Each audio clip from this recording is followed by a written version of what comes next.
As a kid, I've been watching many things, and when a kid grows in an environment, that environment you grow into, if you are not careful enough to fish out the mistakes of those who are there before you, you are bound to enter as a mistake.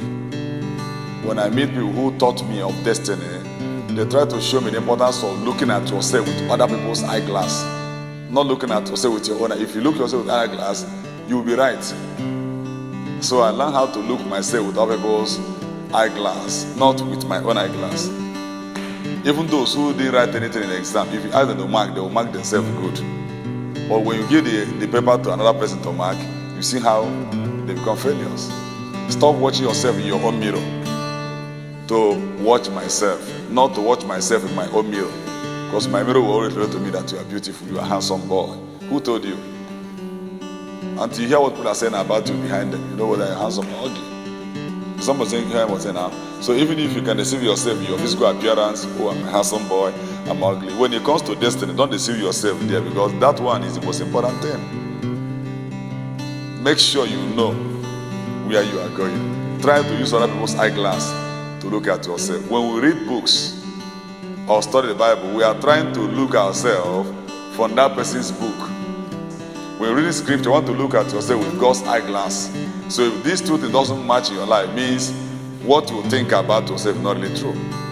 When I studied many things about those who go to church, I can't understand the difference between going to church and being a child of God. The difference between those who seek God and those who seek Him diligently. They are not in the same class. Those who seek God and those who seek God diligently are not the same. Because God is, I will reward everyone who seek me. I say, I will reward those who seek me diligently.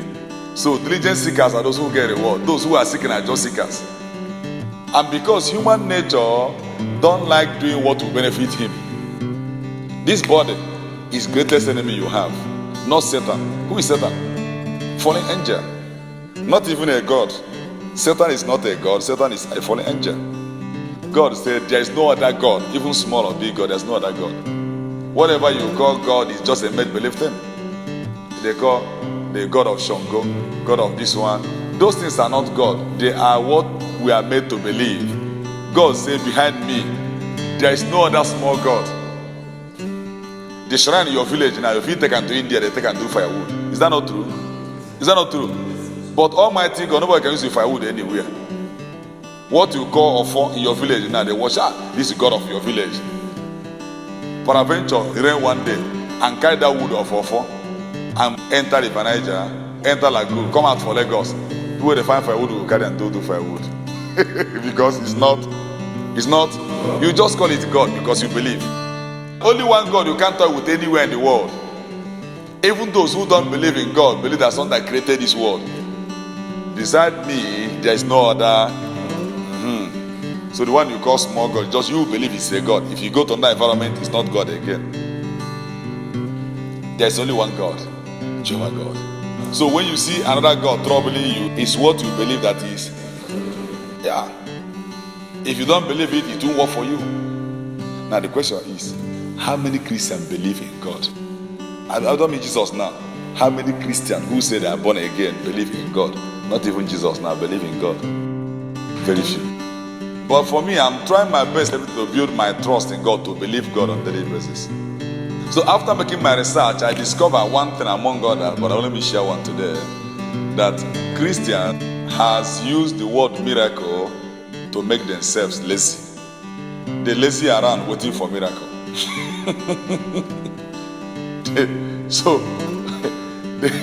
they go to church, they carry olive oil, carry mantle, because they want miracle job without qualification.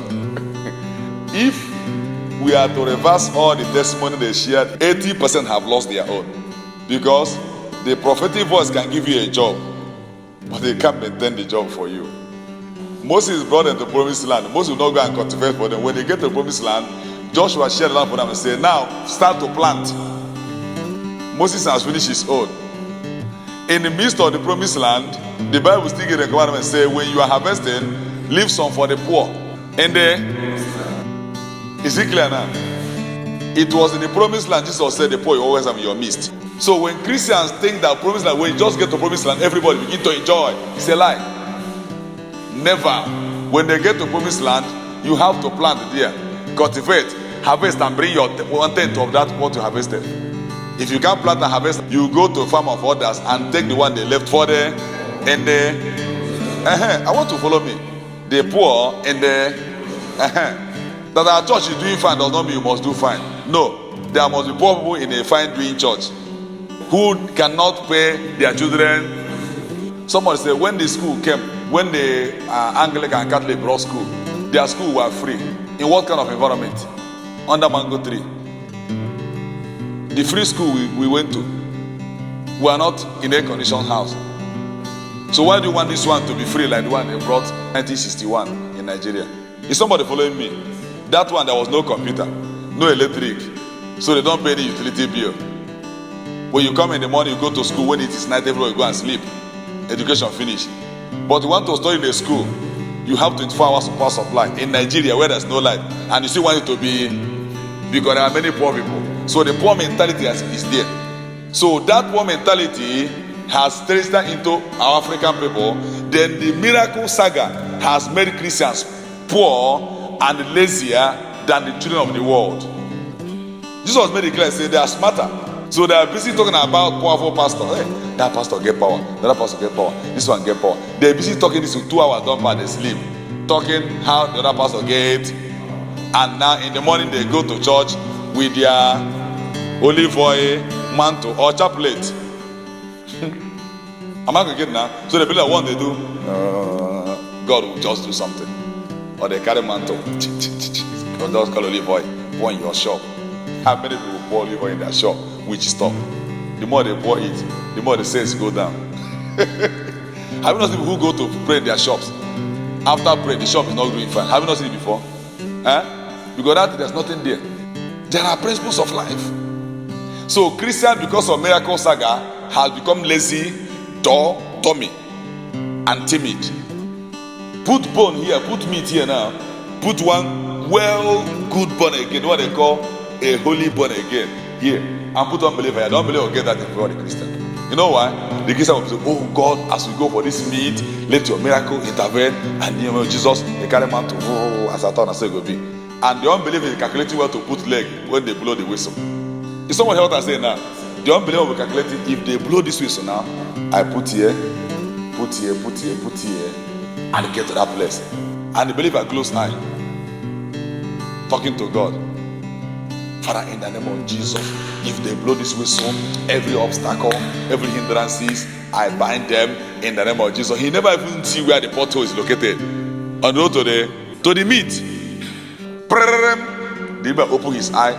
Once he open his eye, the environment will be so dark to him because he just open eye now. Before you do, boom, the unbeliever has taken the meat and the believer is still praying and come to church and say, Pastor, is God still hearing prayer? That's why Nigeria will go to pitch and pray. They beat them prayerfully. They didn't prepare, they want to pray. Alright, so the Christians become so lazy because of miracle saga. They don't want to think about how to run their marriage, how to run their businesses, how to blend in their homes, how to train their children. They produce children anyhow, believing that God, who is a miracle worker, will Christians have more children than unbelievers. They carry mantle up and down. Enrich those who trade on olive oil. Still, nothing to show. They become victims of pastors who try to show them drama they want to see to collect the money from them without no changing mentality.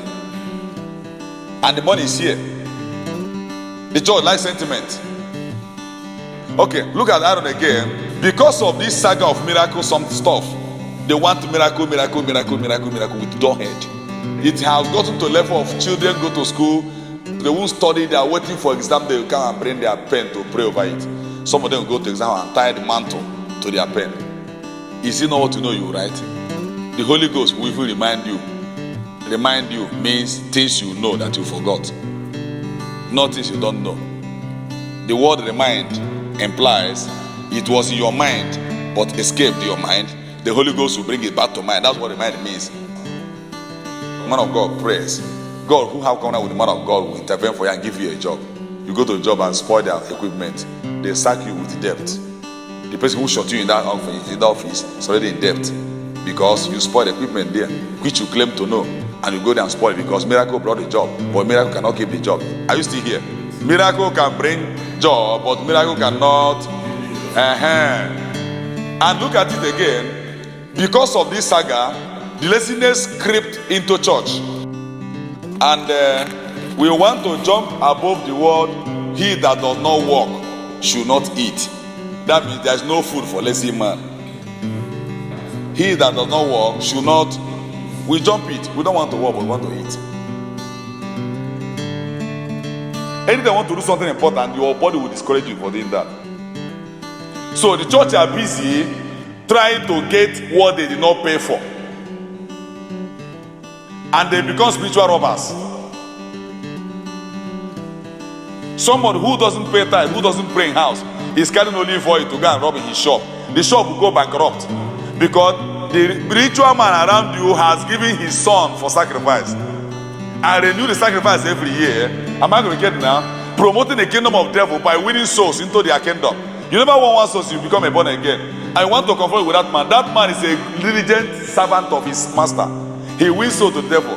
He promotes the kingdom of the devil. Carry a shower anyhow. Drink, do everything, promoting the kingdom. Are you promoting your own kingdom? And you are inside your own kingdom, envying their own, where they are promoting their. So they are promoting their kingdom, winning souls. And you are in your own kingdom, you are in your masquerade, watching another person's masquerade. That's what they call it in our village. For a village, masquerade they go, somebody full and right, and you are going, children are running. You see one big masquerade, and you stop, you say, nah, you don't see that masquerade. No, God,